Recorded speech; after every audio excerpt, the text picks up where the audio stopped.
बतिया ये जान बता जई है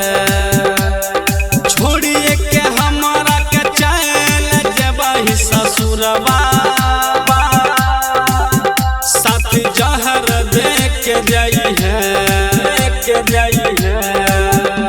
ये हमारा भुला गई है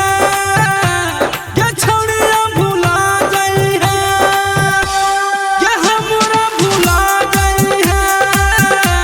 ये छोड़िया भुला गई है डीजे विकास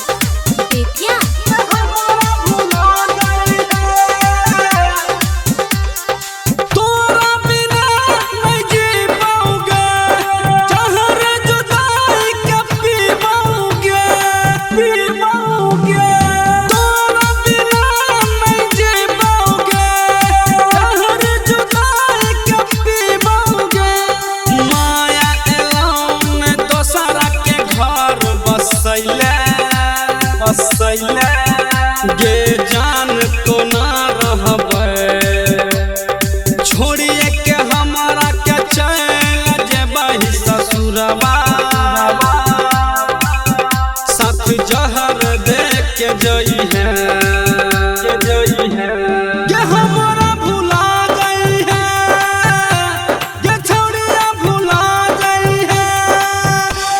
ये हमारा भुला गई है ये छोड़िया भुला गई है